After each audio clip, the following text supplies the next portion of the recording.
Halo, selamat datang kembali. Pernah nggak sih Anda mikir, ada satu rahasia soal uang yang penting banget, tapi anehnya nggak pernah diajarin di sekolah?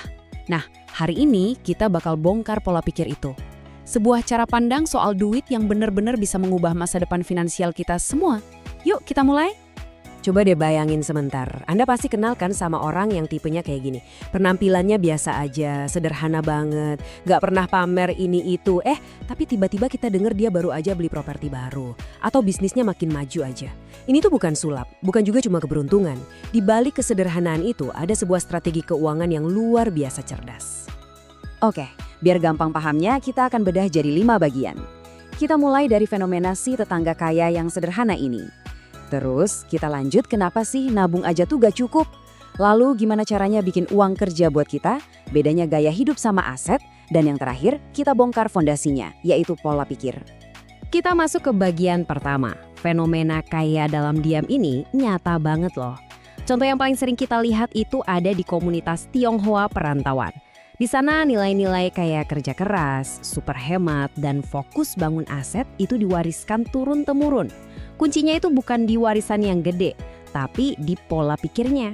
Yang melihat uang sebagai alat untuk membangun, bukan buat dipamerin. Nah, sekarang kita ke poin kedua. Kita semua pasti besar dengan pepatah hemat pangkal kaya. Ya, itu nggak salah kok, benar banget. Tapi pertanyaannya, apakah itu cukup? Ternyata di zaman sekarang dengan adanya inflasi, nabung doang itu nggak bakal bawa kita jauh-jauh. Itu baru setengah dari cerita lengkapnya. Coba lihat alurnya deh.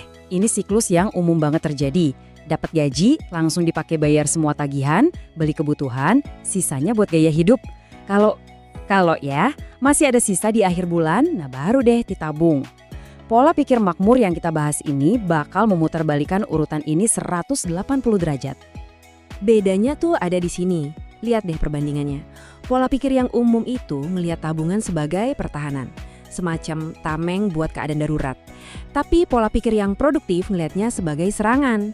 Tabungan itu amunisi yang kita kumpulin buat nembak peluang investasi pas kesempatan itu muncul. Beda banget kan tujuannya?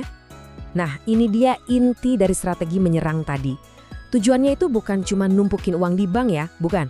Tujuannya adalah bikin tumpukan uang itu kerja 24 jam sehari, 7 hari seminggu buat kita, buat ngasilin pendapatan baru.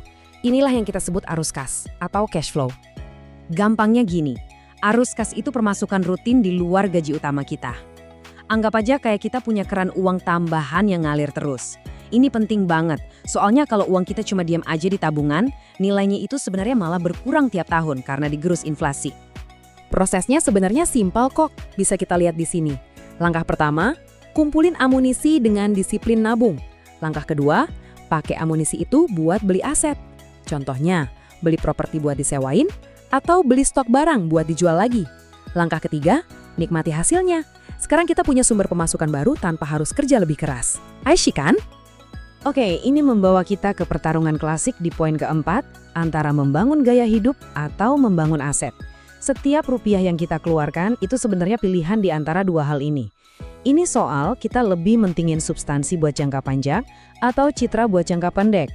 Tabel ini nunjukin perbedaan yang penting banget. Banyak orang mikir semua utang itu jelek, padahal nggak juga. Ada yang namanya utang produktif. Ini utang yang kita ambil buat beli sesuatu yang bisa ngasilin uang lebih banyak lagi, contohnya buat modal usaha. Nah, lawannya itu utang konsumtif. Utang buat beli barang yang nilainya makin lama makin turun, kayak gadget terbaru atau mobil mewah. Yang satu ngebangun kekayaan, yang satunya lagi ya ngegerogoti kekayaan. Coba perhatiin grafik ini. Ini jebakan yang paling sering ditemui. Pas gaji naik, pengeluaran buat gaya hidup otomatis ikut naik. Nah, pola pikir makmur itu ngelawan godaan ini. Pas pendapatan kita nambah, gaya hidupnya dijaga biar tetap sama atau naiknya dikit aja. Sisa uangnya, celah yang besar itu langsung dialihkan buat beli lebih banyak aset yang bisa menghasilkan uang lagi.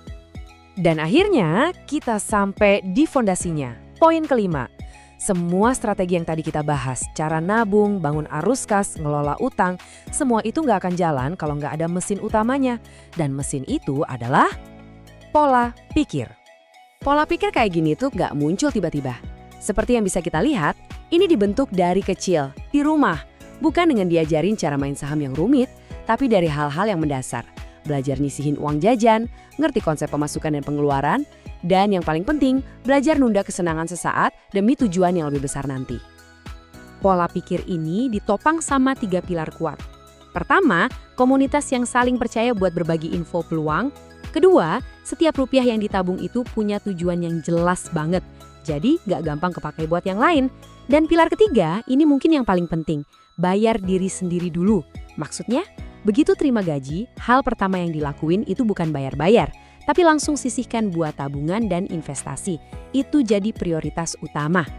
Jadi, kalau ada satu ide utama yang bisa Anda bawa pulang dari sini, inilah dia. Kita harus ubah cara pandang kita soal menabung. Nabung itu bukan aktivitas pasif, bukan sekedar nyimpen sisa uang, tapi ini adalah sebuah tindakan aktif dan terencana. Menabung itu langkah pertama dalam strategi besar untuk masa depan finansial kita. Kutipan ini benar-benar merangkum semuanya dengan sempurna. Uang adalah benih untuk ditanam, bukan sekedar sesuatu untuk dipajang. Setiap rupiah yang kita punya itu ibarat benih. Pertanyaannya, benih itu mau kita tanam biar tumbuh jadi pohon uang, atau cuma kita pajang aja sampai layu? Terus, gimana cara mulainya? Tenang, gak perlu mengubah semuanya dalam semalam. Kuncinya ada di 2 langkah simpel ini. Pertama, pilih satu aja prinsip yang paling cocok buat Anda sekarang. Mungkin prinsip bayar diri sendiri dulu. Kedua, lakuin itu secara konsisten selama beberapa bulan ke depan. Udah, itu aja. Perubahan kecil yang konsisten, hasilnya bakal besar banget. Jadi, pertanyaan terakhir dari saya buat Anda, dari semua yang kita bahas, prinsip mana yang bakal Anda coba terapkan mulai besok? Gak usah dijawab sekarang, cukup direnungkan aja. Karena langkah pertama, sekecil apapun itu, adalah yang paling menentukan. Terima kasih sudah menyimak, sampai jumpa di lain kesempatan.